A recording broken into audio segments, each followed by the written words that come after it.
Hallelujah. आमेन। Hallelujah. आप सबको जय मसीह की।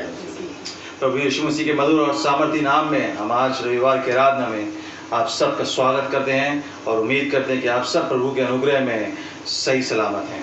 आमीन। आमीन। हालेलुया। सो मेरे प्रियो, ये मुबारक समय होगा जबकि हम परमेश्वर के दास से उसकी वाणी को सुनेंगे। सो मैं चाहता हूँ कि आप संजीदगी के साथ में इस समय को प्रभु के सम्मुख में आप बिताएं। इससे पहले कि हम वचन की ओर जाएं, हम सब प्रार्थना में अपने सरों को झुकाएंगे। आप जहाँ कहीं पर भी हैं, सब कामों को छोड़ करके प्रभु के सम्मुख आ करके बैठें। हालेलुया। प्रभु यीशु मसीह, आपके सम्मुख आते इस समय को आपके हाथों में सौंपते हैं। प्रभु धन्यवाद देते हैं पिछले गुजरे की तमाम आशीषों के लिए, आपकी सुरक्षा के लिए जिसने कि हमको अभी तक के संभाल करके रखा प्रभु। और प्रभु जबकि संडे की इबादत में हम इस ऑनलाइन सेवा के द्वारा जोड़ते हैं प्रभु, हम चाहते हैं कि आपका अभिषेक आपके दास के ऊपर आने पाए प्रभु। अपनी कलीसिया से जो बातों को आप कहना मांगते हैं प्रभु जी, अपने दास के द्वारा आप उन बातों को कहें प्रभु। तमाम चीज़ों को जो कि आपकी ओर से नहीं है, यीशु के नाम से वो जाने पाएं। आपकी आज़ादी को हम ले लेते हैं प्रभु। इस समय को आपके हाथों में सौंपते हैं। आगे पीछे दाएं बाएं से आप इस जगह को अपने लहू में छुपाएं प्रभु। हर एक सुनने वाले करते से बोलें और बातचीत करें और उनसे प्रभु जी कि आपका छुटकारा लोगों के दिलों में आने पाए प्रभु। आपकी उपस्थिति लोगों के हृदय से बोलें और बातचीत करने पाए। सब कुछ हम आपके हाथों में सौंपते हैं तो यीशु मसीह के नाम से मांगते हैं। आमीन। हालेलुया। सो मेरे प्रियो, आगे का समय परमेश्वर के दास नामों सतनाम आपसे परमेश्वर के वचन को लेकर के रूबरू होंगे। हालेलुया।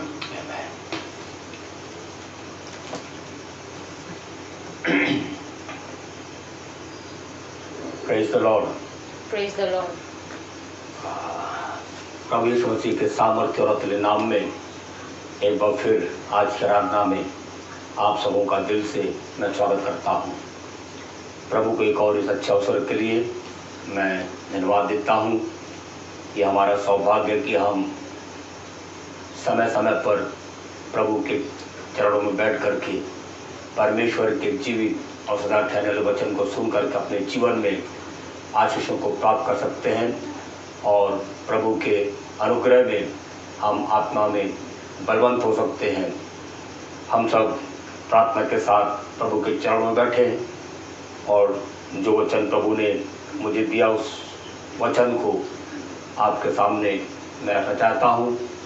हम सब प्रार्थना के साथ बड़ी आशा के साथ प्रभु के चरणों में बैठे हैं और जिस प्रकार प्रभु का आत्मा हमें ले चलता है, जिस प्रकार प्रभु का आत्मा हमारी अगुवाई करता, हमसे बातचीत करता, उसी दिशा में हम आत्मा के बहाव में हम बह चलें और यही प्रार्थना हमारे होने पाए कि प्रभु आज अपने वचन के द्वारा मेरे जीवन से, मेरे परिवार से और कलीसिया से बातचीत करिए।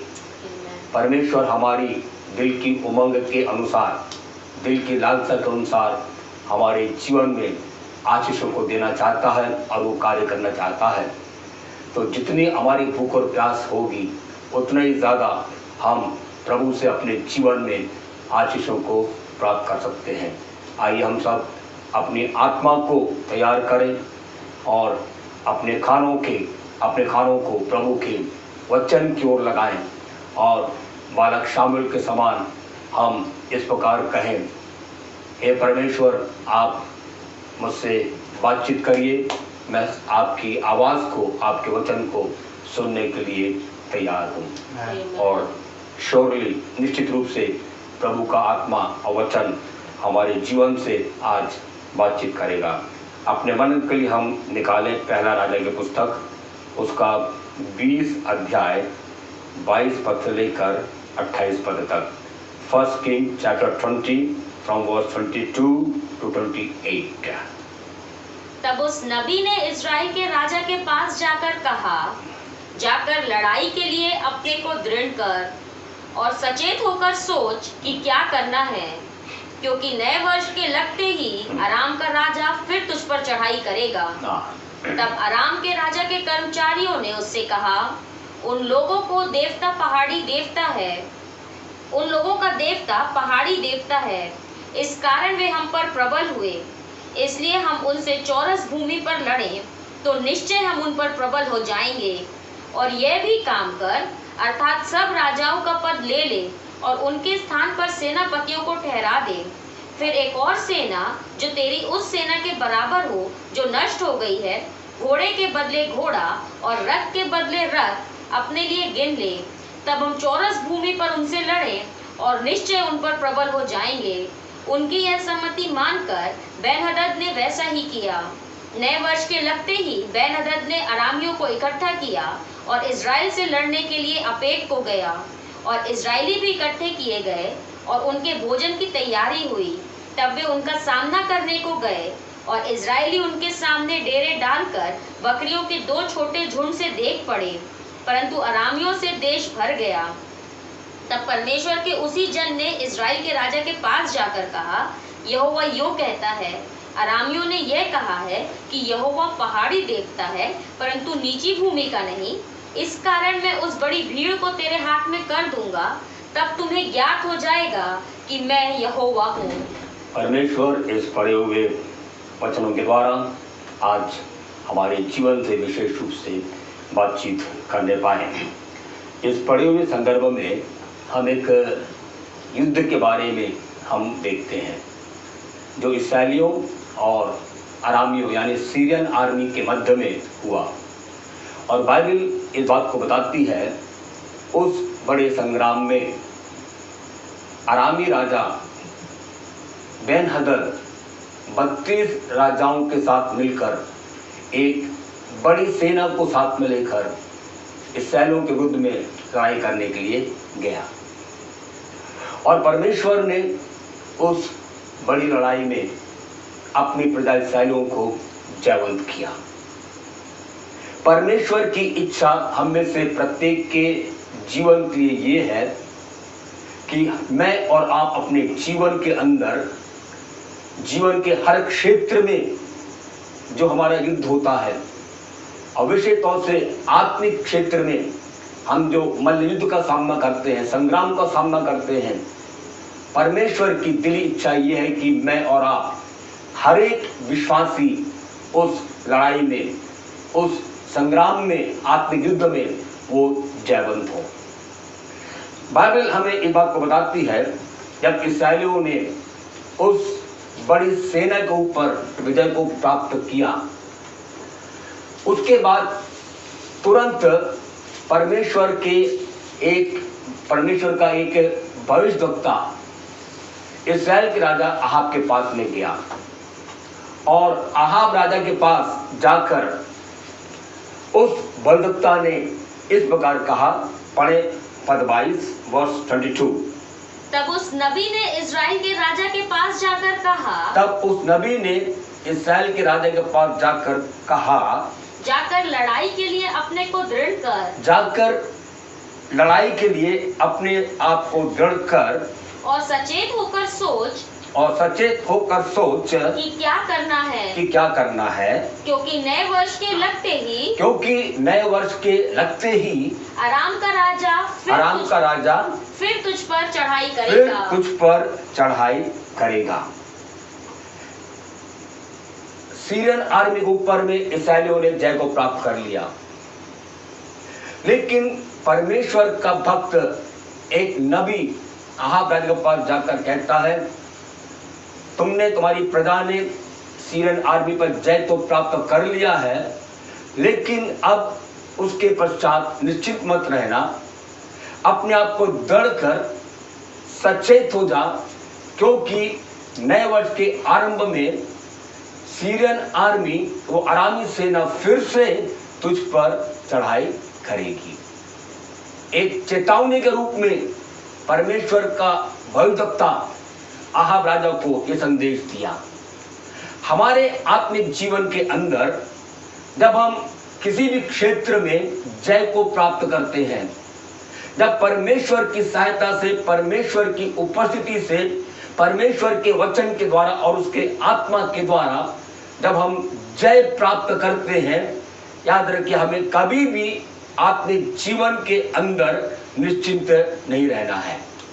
हमें हमेशा सचेत और जागृत रहना है, क्योंकि जो शत्रु ने इसके पहले हम पर हमला किया, जिस हमारे विरोधी ने जो हमारे जीवन में युद्ध करके भले वो हार गया, लेकिन वो शांत नहीं बैठता है, लेकिन हमारे जीवन में फिर से वही शत्रु आकर के आक्रमण करना चाहता है। और इसीलिए जब हम अपने जीवन के अंदर में परमेश्वर की सहायता से जय को प्राप्त करते हैं, हमारे जीवन के लिए बहुत जरूरी है कि हम अपने आप में सचेत हो जाएं। We need to be alert in our spiritual life. हमारे जीवन के अंदर मुझको और आपको, हर एक विश्वासियों को परमेश्वर के सम्मुख में हमेशा तैयार रहना है। अपने आप को वचन के द्वारा, प्रार्थना के द्वारा, पवित्र आत्मा के द्वारा, स्तुति और आराधना के द्वारा हमारे जीवन में हमेशा अपने आप को तैयार करते जाना है, अपने आत्मा को बलवान करते जाना है, क्योंकि हमारा विरोधी फिर से हमारे जीवन में आक्रमण करने के लिए, हमसे युद्ध करने के लिए वो फिर से हमारे पास आएगा। इसलिए एक बार मैं फिर से आपको बताना चाहता हूं, अपने इस विश्वासी जीवन के अंदर कभी भी आप निश्चिंत ना रहें। निश्चित रूप से हमारा विरोधी आएगा। इसलिए पतरस इस प्रकार कहता है, पहले पतरस की पत्री उसके 5 अध्याय उसके 8 पद में पतरस कहता है, इसलिए सचेत रहो और जागते रहो, क्योंकि तुम्हारा विरोधी शैतान गरजने वाले सिंह के समान अपने मुंह को पसारे रहता है कि किसको फाड़ खाए। भले ही अपने जीवन के अंदर हम अपने जीवन में कई अनुभव हमने प्राप्त किया होगा। हमारे पास उद्धार का अनुभव है, हमारे पास विश्वास का अनुभव है, हमारे पास परमेश्वर के साथ चलने का भी अनुभव हो सकता है। हमारे जीवन के अंदर में हमने बीते दिनों के अंदर में, अपने भूतकाल में हमने भले ही कई विजय को भी प्राप्त कर लिया होगा, लेकिन याद रखिए, जब हम अपने जीवन के अंदर में सचेत नहीं रहेंगे, हम जागते नहीं रहेंगे, तो निश्चित रूप से जब भी शैतान फिर से हमला करने के लिए हमारे पास आएगा, हम उस युद्ध में निश्चित रूप से हार जाएंगे। और ये परमेश्वर की इच्छा कदापि नहीं है कि हम उस युद्ध में हार जाएं। परमेश्वर हमारे जीवन में एक विजय से दूसरे विजय की ओर हमको लेकर जाना चाहता है। सामर्थ्य से सामर्थ्य, अनुग्रह से अनुग्रह की ओर, और भी सामर्थ्य से सामर्थ्य की ओर, विजय से दूसरे विजय की ओर परमेश्वर हमको आगे लेकर जाना चाहता है। और वो परमेश्वर इसलिए हमारे जीवन के अंदर में हमेशा अपने आत्मिक जीवन के प्रति हमको लापरवाह नहीं रहना है, निश्चिंतता के साथ में नहीं रहना है, लेकिन जैसा मैंने बताया, अपने आप को दृढ़ करते जाना है। और यही संदेश आप राजा को उस भविष्यवक्ता ने दिया, अपने आप को दृढ़ करो अगली लड़ाई के लिए, फॉर द नेक्स्ट बैटल। अपने जीवन के अंदर में उस आने वाले लड़ाई के लिए, आने वाले संग्राम के लिए अपने आप को तैयार करो, बलवंत हो जाओ। और आज रखिए, हमारे जीवन में जय प्राप्त करने के लिए हमें निरंतर परमेश्वर के वचन के द्वारा, विश्वास के द्वारा, प्रार्थना के द्वारा, आराधना करने के द्वारा, पवित्र आत्मा के अनॉइंटिंग के द्वारा अपने जीवन में हमको निरंतर बलवंत होते जाना है। और ये एक विश्वासी के जीवन के लिए बहुत ही जरूरी है।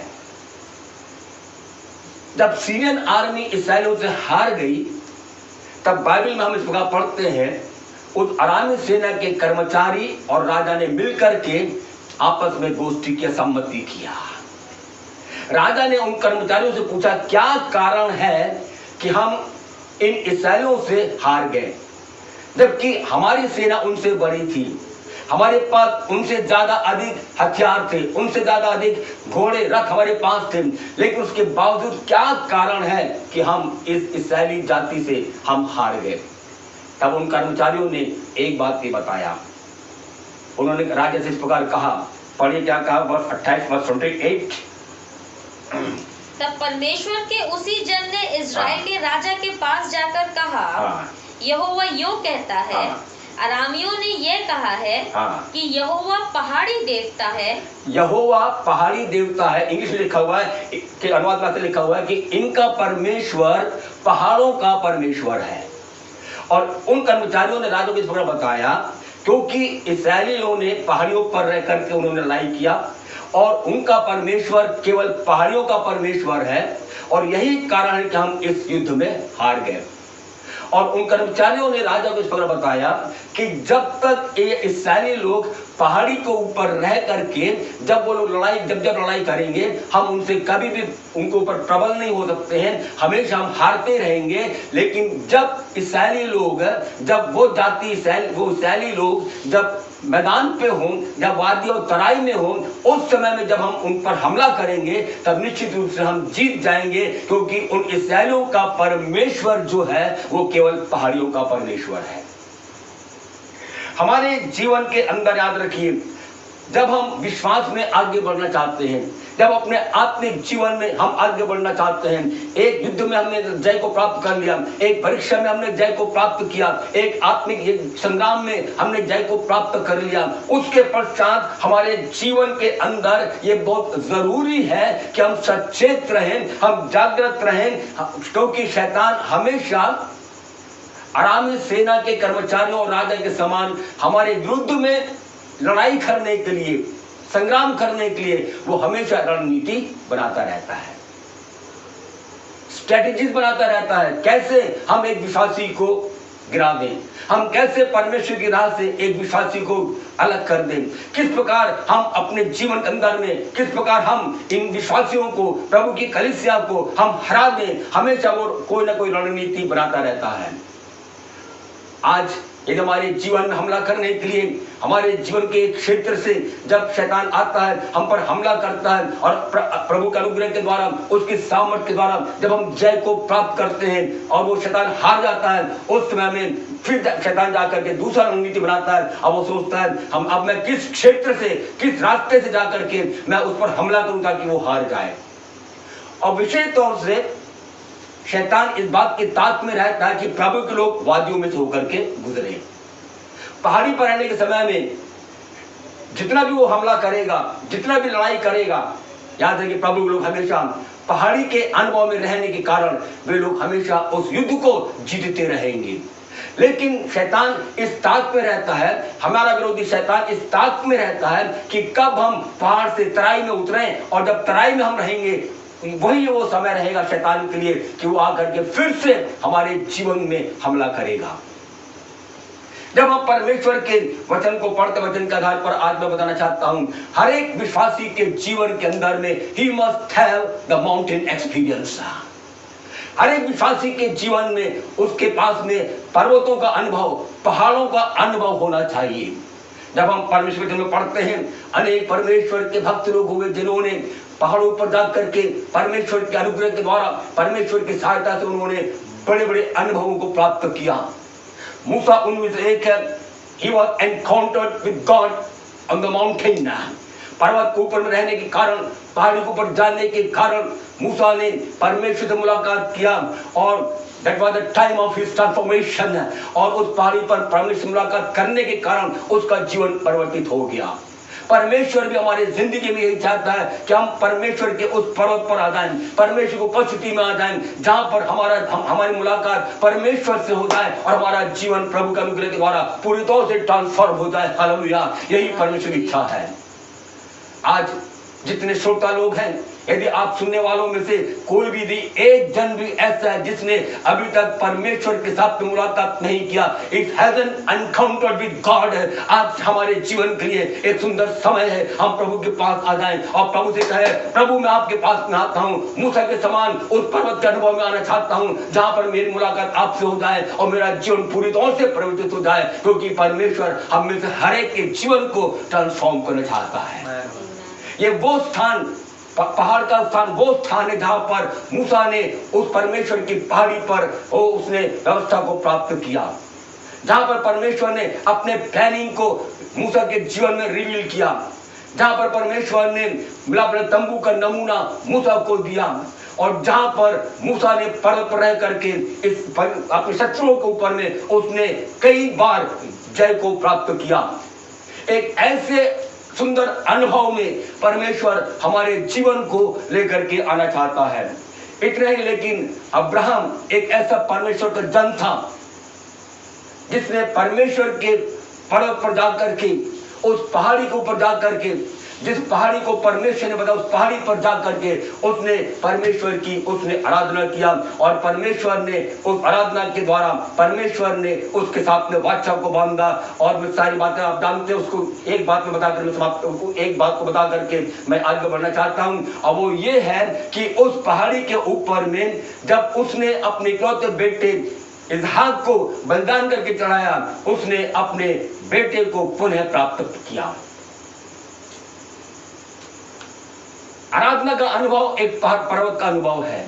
तो हमारे जीवन में सबसे बड़ी बात, मुख्य बात, हमारे जीवन में we must have the transformation experience. हमारे जीवन में उस परिवर्तन का अनुभव होना चाहिए। हमारे जीवन में परमेश्वर की आराधना करने का अनुभव होना चाहिए। और एलिया एक ऐसा प्रभु का जन था जिसने उस पहाड़ी के ऊपर में अपनी प्रार्थना के उत्तर को पाया। He received the answer on the mountain of God। उसने अपने जीवन के अंदर में उस कर्मेल पहाड़ी पर जा करके उसने जो प्रार्थना किया, उसने उस प्रार्थना का उत्तर को उस पहाड़ी के ऊपर प्राप्त किया। तो हर एक विश्वासी के जीवन के अंदर में ट्रांसफॉर्मेशन का अनुभव होना चाहिए। हर एक विश्वासियों के जीवन में आराधना करने का अनुभव होना चाहिए। हर एक विश्वासियों के जीवन के अंदर में परमेश्वर जब वो प्रार्थना करता है, उस प्रार्थना का उत्तर मिलने का अनुभव उसके जीवन के अंदर होना चाहिए। हम में से कितने लोग आज ये कह सकते हैं कि हाँ, मैंने परमेश्वर से प्रार्थना किया और परमेश्वर ने मेरी प्रार्थना को उत्तर दिया। इतना नहीं, लेकिन कई बार इस्राएलियों ने उस पहाड़ी के ऊपर में विजय को प्राप्त किया शत्रुओं के ऊपर। तो हमारे जीवन के अंदर, विश्वासी जीवन के अंदर में केवल प्रभु को ग्रहण कर लेना काफी नहीं है, केवल ट्रांसफॉर्मेशन के अनुभव को प्राप्त कर लेना काफी नहीं है, लेकिन हमारे जीवन के अंदर में हमारे आने वाले हर एक लड़ाई में, हर एक संग्राम में, in each and every battle we need victory. हमारे जीवन में हमको विजय को प्राप्त करना है। यह है पहाड़ का अनुभव। इतना ही नहीं, लेकिन जब नए नियम में आए, वहां पर पतरस, याकूब, यूहन्ना ने परमेश्वर की एक बड़ी महिमा को उस रूपांतर पर्वत के ऊपर में देखा। तो इन सारे अनुभव में आकर के आज परमेश्वर हमारे जिंदगी में यही चाहता है कि हम अपने जीवन में उस पहाड़ का अनुभव जो परमेश्वर के लोगों ने किया, वो अनुभव केवल उन लोगों के लिए, भक्तों के लिए नहीं था, लेकिन प्रभु का धन्यवाद हो, वो अनुभव मेरे और आपके जीवन के लिए भी जरूरी है। और आज भी हम ऐसे अनुभव को प्राप्त करके परमेश्वर की महिमा कर सकते हैं। इसीलिए हमारे जीवन के अंदर में हमको we need to be always alert.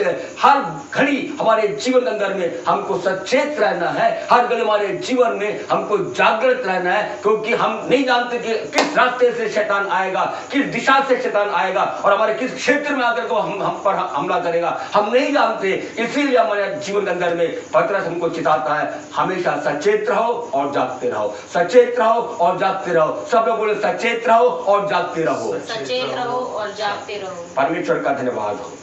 काश पवित्र आत्मा हमारी सहायता करने पाए कि मैं और आप अपने जीवन के अंदर में प्रभु का अनुभव प्राप्त करने के बाद, पर्वत का अनुभव प्राप्त करने के बाद अपने जीवन के अंदर में हमेशा हम जागते रहें, हमेशा सचेत रहें और हम शैतान का सामना करने के लिए हमारा जीवन, हमारी आत्मा हर समय में तैयार होने पाए। चाहे किसी भी स्थान पर क्यों ना हो, लेकिन हर फील्ड में, हर क्षेत्र में परमेश्वर चाहता है कि मैं और आप हम विजयी हो जाएं। और ये तभी संभव है जब हम सचेत और जागते रहेंगे।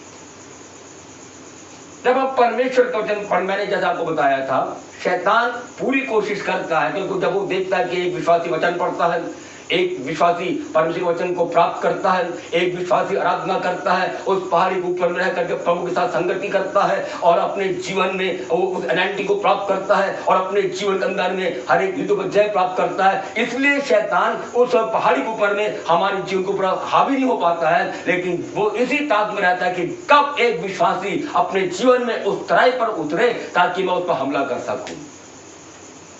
उसमें से कुछ तराइयों के विषय में आज मैं आपको बताना चाहता हूं। जब हम बाइबल को पढ़ते हैं, बाइबल में विभिन्न प्रकार की तराइयों के विषय में लिखा हुआ है। एक तराई जिसके विषय हम देखेंगे, पहला शामूएल की पुस्तक उसका 17 अध्याय उसका 3रा पद, 1 सैमुएल चैप्टर 17 एंड वर्स 3। फलिश्ती तो एक ओर के पहाड़ पर और इजरायली दूसरी ओर के पहाड़ पर खड़े रहे और दोनों के बीच तराई थी। आगे तब फलिश्तियों की छावनी में से एला नहीं लिखा,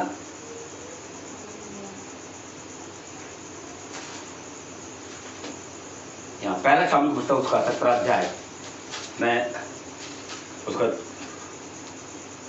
3रा पद, उसमें लिखा हुआ है कि शाऊल, माफ कर, दूसरे पद में, शाऊल और इस्राएली पुरुषों ने भी इकट्ठे होकर एला नाम तराई में डेरे डाले और युद्ध के लिए फलिस्तियों के विरुद्ध पांति बांधी। एला नाम तराई, एला नाम की तराई वो तराई है, a valley of conflicts and valley of challenges है, जहां पर लड़ाई का तराई और चुनौतियों का तराई। फलिस्ती लोग यहाँ पर इस्राएलियों से लड़ाई कर रहे हैं।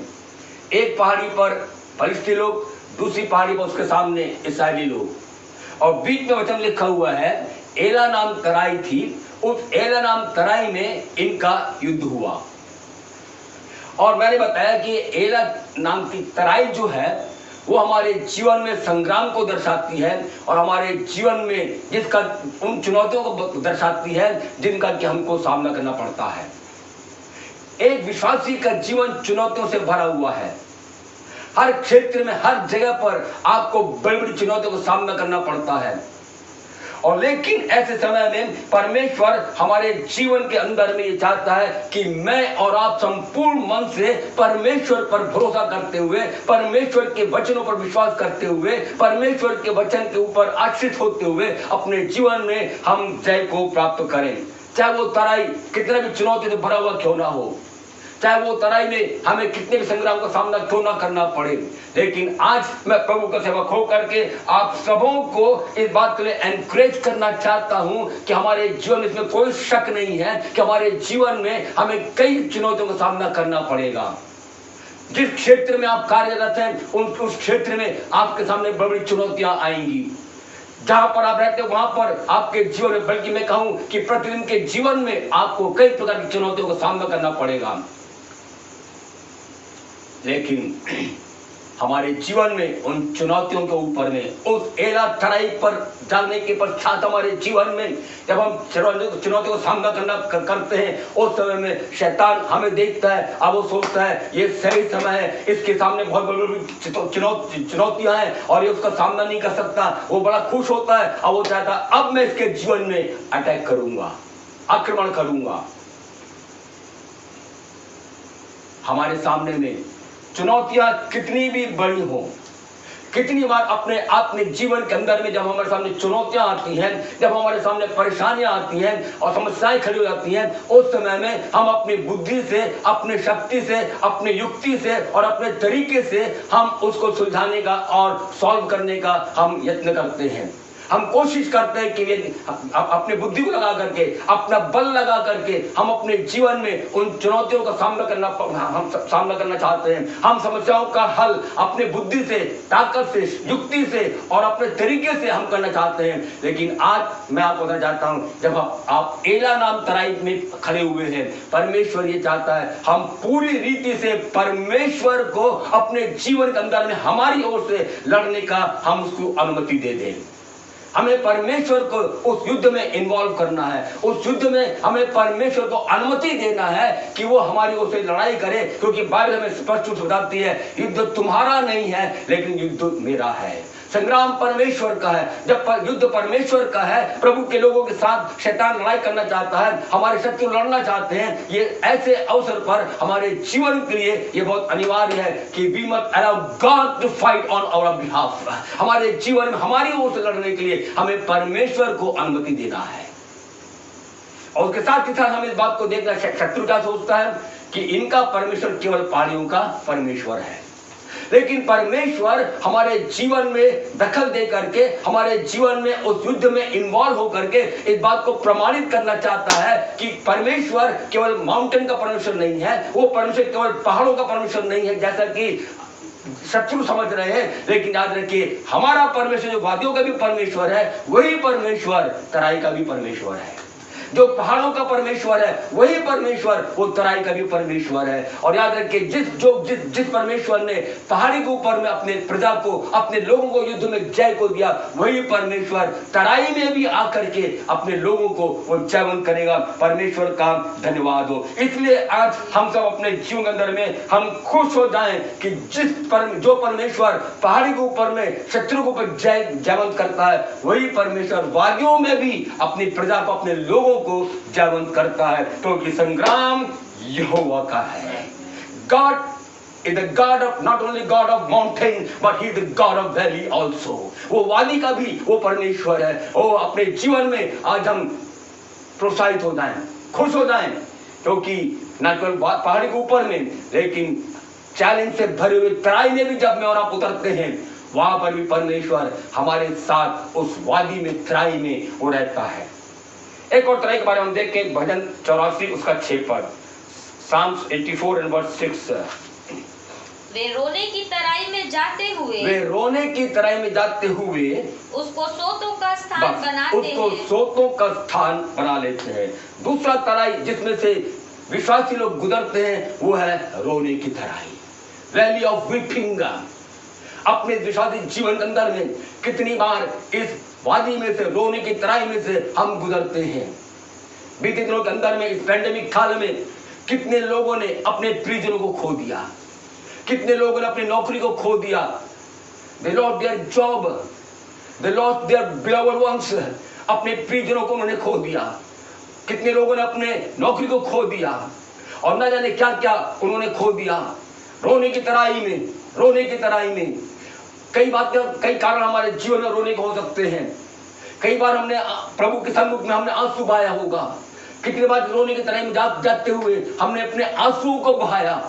लेकिन याद रखिए, उन आंसुओं को देखने वाला, जब हम आंसुओं की तराई में से गुजरते हैं, हमारे आंसुओं को देखने वाला, उस रोने की तराई में जब हम गुजरते हैं, हमारे आंसुओं को देखने वाला एक जीवित परमेश्वर है, जो पहाड़ों का भी परमेश्वर है और तराई का भी परमेश्वर है। ओ आज हम अपने जीवन के अंदर में किसी भी कारण से हम आंसू क्यों ना बहाते हो, हम खुश हो जाए,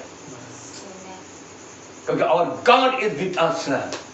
जो पहाड़ी के ऊपर में परमेश्वर हमारे साथ था, वही परमेश्वर रोने की तराई में भी हमारे साथ में रहता है। आज हम रोने की तराई में से गुजरते हैं तो शैतान ये सोचता है, this is the right time for me to attack.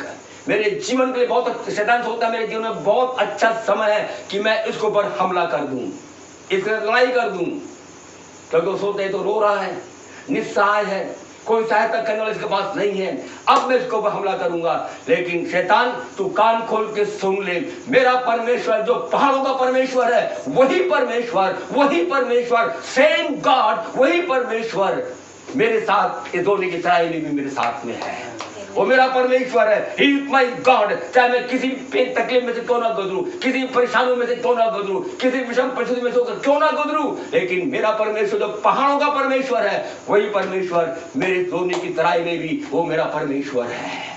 वो मुझको विजय करेगा, वो मुझको विजय देगा, वो मेरे आंसू को पोंछेगा, हालेलुया, और शत्रुओं के सामने मेज को लगाएगा और शत्रुओं के सामने हमारे सिर को ऊंचा करेगा। प्रभु का धन्यवाद हो। हम सब मिलकर के हम प्रभु का धन्यवाद करें, हालेलुया, प्रभु का धन्यवाद हो।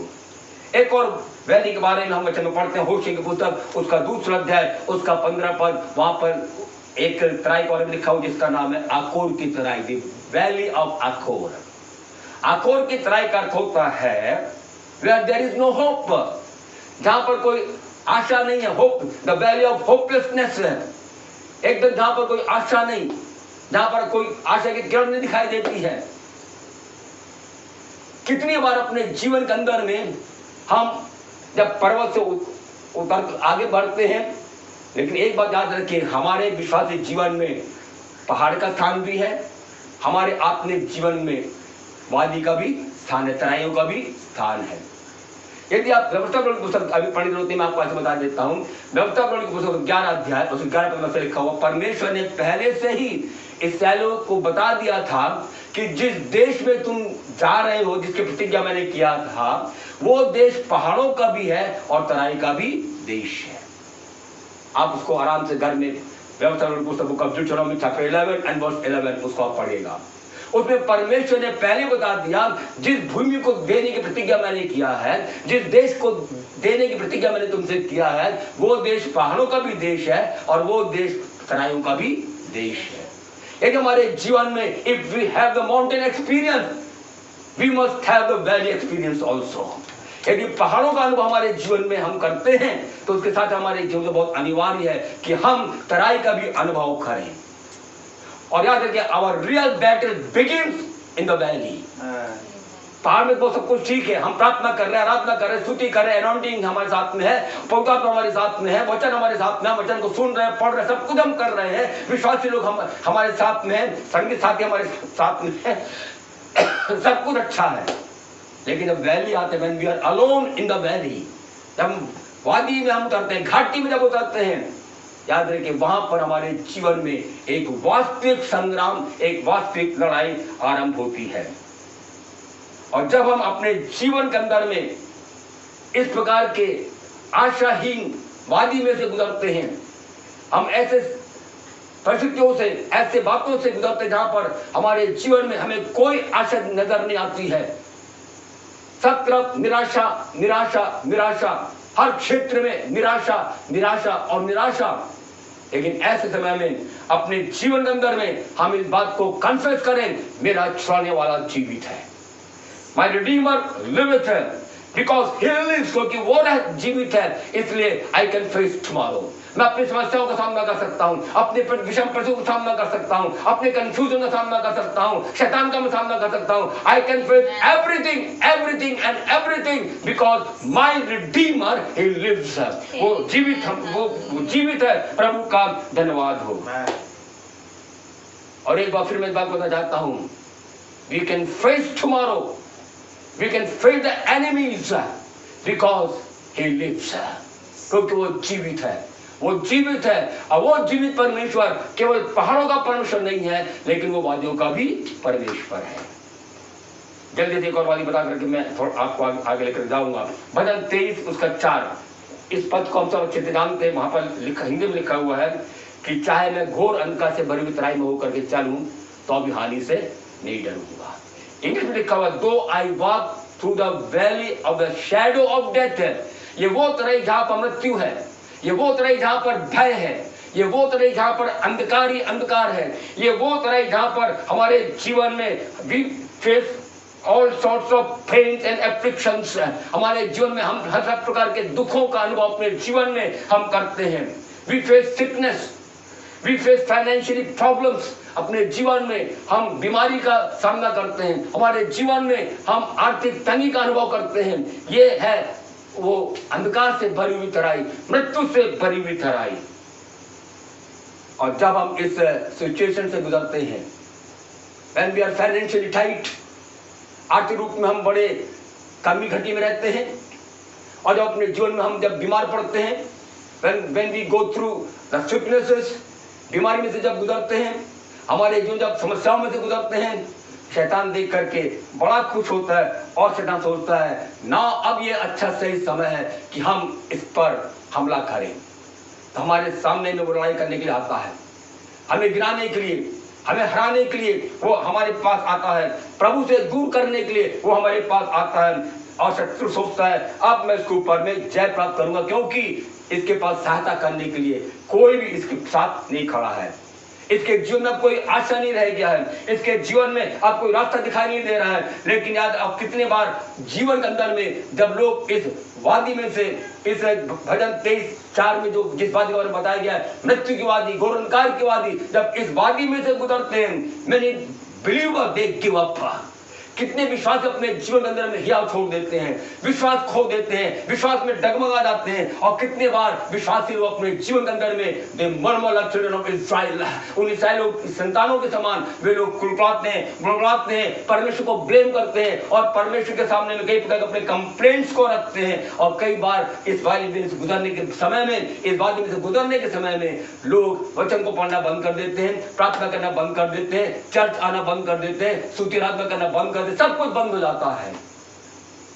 और ऐसे समय में शैतान उस विश्वासी के जीवन में हावी हो जाता है।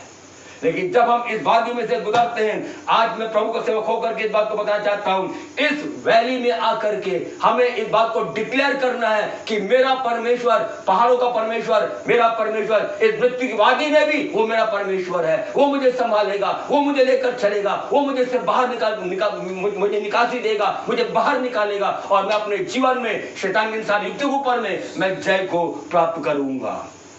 परमेश्वर इन वादियों में से गुजारते हुए मुझको और आपको ये सिखाना चाहता है, we must lean on God. हमें पूरी तरह से परमेश्वर पर आश्रित हो जाना है। अपने हथियारों को एक तरफ रख करके, अपने योजनाओं को एक तरफ रख करके, अपनी बुद्धि को, अपने बल को एक तरफ रख करके हमें पूरी रीति से परमेश्वर पर आश्रित हो जाना है। और परमेश्वर हमें इस तराई में ले जा करके इस बात को सिखाना चाहता है कि मैं और आप संपूर्ण मन से परमेश्वर पर भरोसा करने वाले बन जाएं। We need to trust on God. हम परमेश्वर पर भरोसा करने वाले बन जाएं। चाहे और हम इस बात को शैतान से, हम इस प्रकार शैतान से कहें, हे शैतान तू झूठा है, devil you are a liar, हे शैतान तू झूठा है। और चाहे तो कितने भी मुझे किसी भी वादी में से तू गुजारे क्यों ना गुजारे, कितनी भी बार तुम ऊपर हमला क्यों ना करे, लेकिन मेरा परमेश्वर जो पर्वतों का परमेश्वर है, वादियों का भी परमेश्वर है। उस पर्वत को पर जय देने वाला परमेश्वर मुझको इस वादी पर भी जय देगा। हमने से कईयों के पास भी गवाही होगी, मृत्यु वादी में से गुजरा, लेकिन परमेश्वर ने इस मृत्यु की वादी में मुझे संभाला। मेरे जीवन में कोई आशा नहीं थी, मैंने उम्मीद छोड़ दिया, लेकिन मेरा परमेश्वर जो पहाड़ों का परमेश्वर है, उस मृत्यु की वादी में भी परमेश्वर ने मुझे संभाला, एक जीवन दिया। इस बात का अनुभव और ये गवाही हम में से अनेकों के पास में होगा। प्रभु का धन्यवाद हो। इसलिए get ready for the next battle. अपने आप को हम अगली लड़ाई के लिए अपने आप को तैयार करें। प्रभु मैं अपने जीवन का आपके हाथ में देता हूँ, मुझे अपने वचन के द्वारा, अपने पवित्र आत्मा के द्वारा, अपनी उपस्थिति के द्वारा आप मेरी सहायता करिए, ताकि मैं अपने जीवन के अंदर में अगली लड़ाई के लिए हमेशा तैयार पाए जाऊं। चाहे शैतान कितने भी हमारी जिंदगी में हमें कितने भी कठिनाइयों में से क्यों ना गुजरना पड़े, और शैतान कितना भी क्यों ना सोचे कि मैं इसको हरा दूंगा, लेकिन याद रखिए हम प्रभु के सामने इस प्रकार वाचा बांधे, Lord still I will praise you, still I will trust on you. मैं फिर भी चाहे कितनी मुसीबत क्यों ना आ जाए, लेकिन प्रभु उसके बावजूद मैं अपने जीवन में आपकी आराधना करूंगा। मुसीबत के बावजूद, वादियों में से गुजरने के बावजूद प्रभु मैं अपने जीवन में पूरी तरह से मैं आप पर भरोसा रखूंगा, क्योंकि बाइबल हमें बताती है we are more than conqueror in Christ Jesus. Yeshu Masih में हम जयवंत से भी बढ़ करके हैं। यीशु मसीह में हम जयवंत से भी बढ़ करके हैं। यीशु मसीह में हम जयवंत से भी बढ़ करके हैं। हम सब मिलकर डिक्लेयर करें शैतान के सामने में, एक बार मेरे साथ बोलिए, यीशु मसीह में मैं जयवंत से भी बढ़ करके हूँ। यीशु मसीह में मैं जयवंत से भी, एक बार फिर से बोले, यीशु मसीह में मैं जयवंत से भी ओह बढ़ करके प्रेज हूँ। गॉड है। और आज परमेश्वर ये चाहता है, जबकि शत्रु ने सोचा, सीरियन आर्मी ने सोचा कि वादी में हम इन इस्राएलियों को हरा देंगे, लेकिन परमेश्वर ने, मैं वो बात मुझे बहुत अच्छी लगी, उसको मैं चाहता उसको पढ़ करके हम इसको समाप्त करेंगे। पहला राजा की पुस्तक 26 अध्याय उसका 28 पद, first king chapter 20 and verse 28।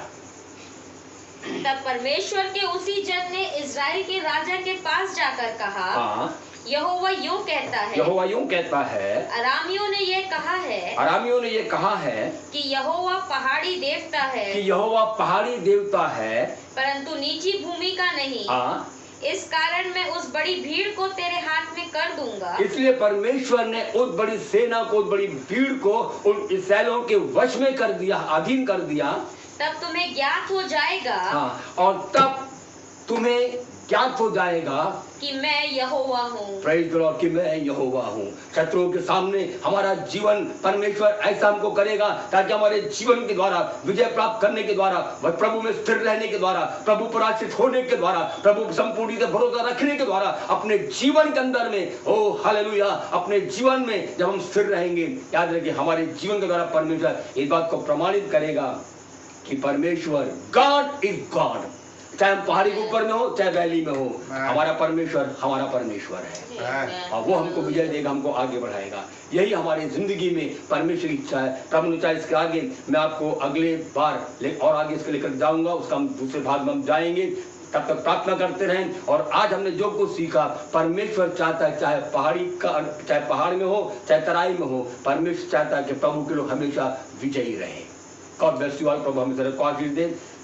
Over to Pastor Joy.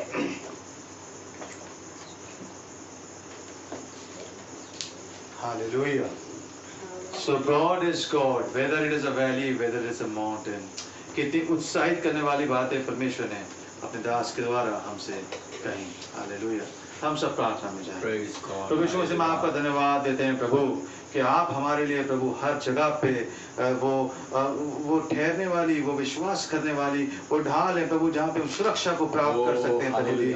चाहे कैसी भी बातें क्यों ना हो, चाहे हम माउंटेन पे हैं चाहे वैली पे हैं प्रभु जी, हर जगह पे प्रभु जी आप हमारे लिए वो परमेश्वर है जो हमारे लिए सब कुछ को आप पूरा करता है, जिसमें होकर के हम जीवन से भी बढ़ करके हैं प्रभु जी। तो हम आपका धन्यवाद करते हैं प्रभु यीशु मसीह। हम मायने नहीं रखता कि संसार के किन बातों को कह रहा है, कि किस जगह पर हम हैं, कौन सा मौसम चल रहा है, किन चीजों में से होकर के हम जा रहे हैं, कौन सी तराई में से होकर के हम जा रहे हैं, ओ प्रभु हम उसको सोतों का स्थान बना सकते हैं प्रभु यीशु मसीह। ओ संसार तो रोने में विश्वास रखता है, परंतु आपने हमको वो चुनाव दिया है कि यदि हम आपको उस संग्राम में शामिल करेंगे प्रभु, हम उसको सोतों का स्थान बना सकते हैं। हम आपका धन्यवाद देते हैं प्रभु जी उस उत्तम आपके उपाय के लिए, उस उत्तम आपकी सहायता के लिए जो सदैव हमारे लिए उपलब्ध रहती है प्रभु यीशु मसीह। हम आपका धन्यवाद करते, धन्यवाद देना मांगते प्रभु जी आपके दास का प्रभु जी, जिनको कि आपने इस्तेमाल किया, अभिषेक किया प्रभु अपनी इस उत्तम बातों के द्वारा हमको उत्साहित करने के लिए पिता परमेश्वर, और हर एक सुनने वाले हृदय से आप बोले और बातचीत करें, ताकि हम कहीं भी क्यों ना हो हमारी आंखें सदैव आपकी ओर लगी रहने पाए परमेश्वर, हम देखने पाए और हम कहने पाए कि हमारी सहायता आपके पास से आती है प्रभु यीशु मसीह। हम इधर उधर न ताके परंतु आपकी ओर नजरों को लगाने वाले होने पाए प्रभु। सारी बातों को हम आपके हाथों में सौंपते हैं प्रभु, और हर एक सुनने वाले के से आप बोले और बातचीत करें प्रभु जी, सबको अपनी सुरक्षा में और अपनी योजनाओं में आगे को लेकर के चलें। सारी बातों को आपके हाथों में हम सौंपते हैं प्रभु यीशु मसीह के नाम से मांगते हैं, आमीन आमीन हालेलुया। आशीष वचन के स्थान पे हम खड़े हो जाएंगे और हमारे परमेश्वर पिता का प्रेम, प्रभु यीशु मसीह का अनुग्रह और पवित्र आत्मा की संगति और सहभागिता अब से अब तक हम सबों के साथ में होने पाए। हम सब कहें आमीन आमीन हालेलुया। आप सबको जय मसीह।